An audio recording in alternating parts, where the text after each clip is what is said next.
Good morning, everyone, and welcome to our first middle school training video. Today, we're going to be discussing country and resolution research. Without any further ado, I'll turn it over to your officer panel for today.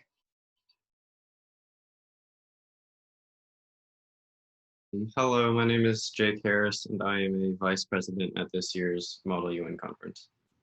Hi, I'm Sonia Shrivastava, and I'm a General Assembly liaison at this year's conference. Hi, everybody. I'm Solman Kim, and I'm the General Assembly President for this year. So today we'll be talking about what the UN is and what it does. So the UN is a committee of member states/countries around the world, and it has two main purposes: to maintain peace and security among nations. The UN has the authority to pressure and punish countries with military or economic means. And the UN also tries to improve the quality of life for people around the world. So the UN is not a world government, so it can't force nations to do things that their nation's governments don't want to do. So when you make a resolution, instead of trying to force something onto a country, you're simply suggesting or requesting that your resolution happen.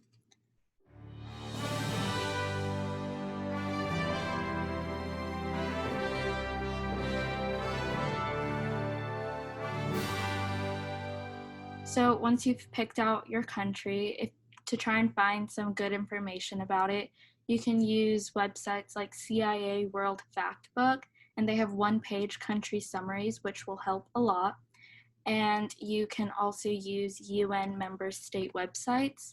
When I did Model UN research, I would try and Google just the country and find out some just things that were happening in that country at the moment to try and find some good information that would be relevant to whatever I chose my topic to be. Another good way to find information about your country is to look at what's happening like right now, like the current events. So there's a lot of really good news sources you can use, like Al Jazeera, BBC News, Reuters, AP. They all usually have some good information on what's happening in your country. And another thing I've done is just like look up, your country and like UN resolutions and seeing what kind of stuff they've done in the UN, which has been helpful. But yeah, the news sources are like the main way to find current information, and I found those to be most useful.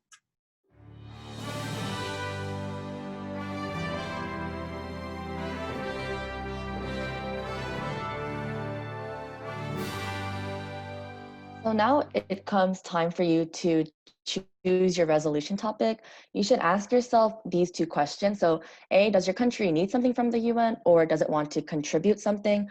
Or B, does your country want to change the way the UN operates? You can also look at, like the officers previously mentioned, some current issues that are going on in your country, and this could really help you find an issue to write about. Like for me, last year, I wrote about Sierra Leone and the HIV issue that was going on because that was just in the news. And remember to keep in mind the international scope of your resolution.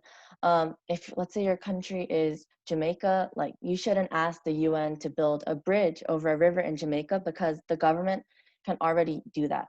You can also ask yourself this question: if I wrote this resolution, could it be implemented in other questions? And if the answer is yes, then you know that this resolution has an international scope.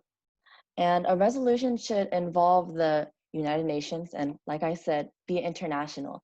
Don't be afraid to really explore new topics, but don't try so hard to find like a grand, like impressive topic. Try to find one that affects your nation and also other nations around it.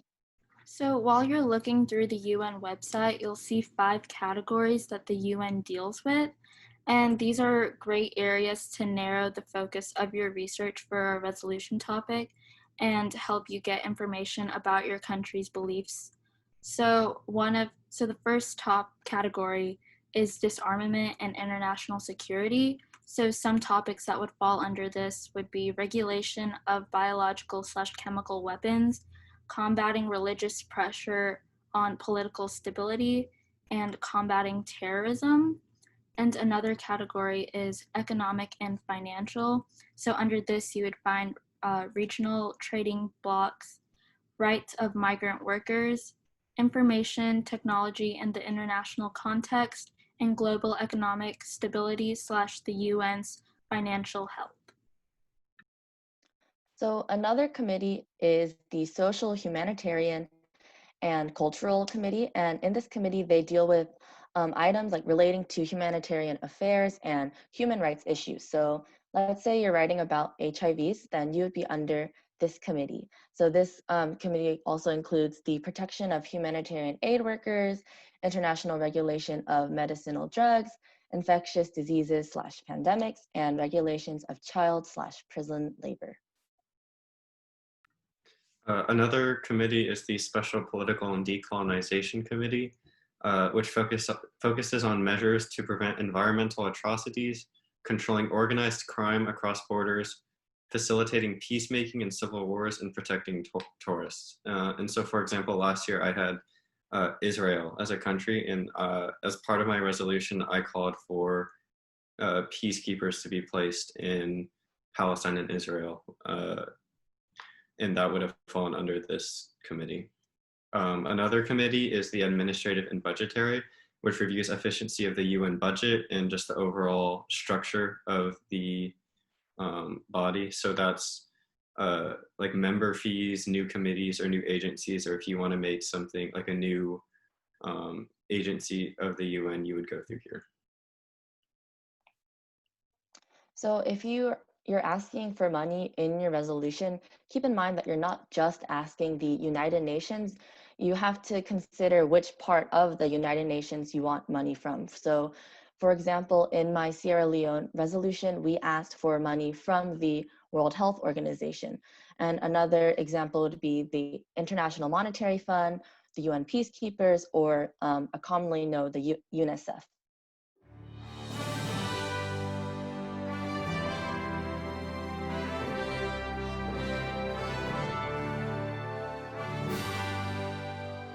So when you find materials to use for your research, you want to ask yourself how valid are these sources and how credible and reliable they are. One could have a certain bias. So for nationally, for example, CNN is more, liberal and Fox News is more conservative. And that's something you have to keep in mind when you're researching. And the author of one website may not have expertise in the topic that you want to discuss. And that could either negatively or positively impact your research, and it could help your resolution be more clear. So when you're organizing your research, usually I keep like a folder on my computer of all the sources I find, but when I actually get to the conference, I like to keep it all on paper and write down the most relevant information and maybe short little answers to like possible questions. Okay.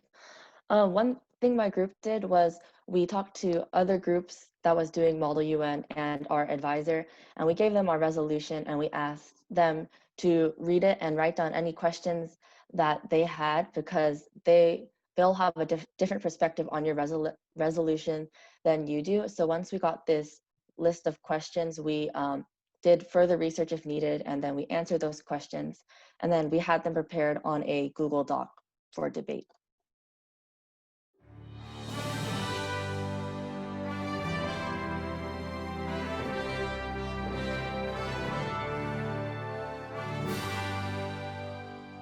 Question, what if I get assigned a country I don't want or don't know anything about? So this has actually happened to me one year. Sophomore year, I got assigned St. Kitts and Nevis, and my group had no clue what to do for it. But we just went online and we searched it up, and a bunch of news articles came up about issues that were happening there. But all of those that we found were issues that could be solved with the country's government. So instead, my group decided to find out one of our good, like an ally of our country, which was Taiwan. So we decided to have our resolution be to recognize Taiwan as its own country. That was what we were able to end up on after doing a bit more research on what St. Kitts and Nevis is and what they do. I guess to add to that a little bit, I got Panama 1 year, and about all I knew about Panama is that it had a canal. So I did some more research for it, and it turns out that Panama actually has a pretty large refugee problem. And a lot of the people that want to go to the US from South America have to go through Panama because it's pretty much the only way. So using that information, I made a resolution basically like calling for a refugee program for the South American region and to help with that. And so sometimes when you get a country that you don't like, it's good because there's a lot of information you can find and you're unbiased. And you can like work with what you have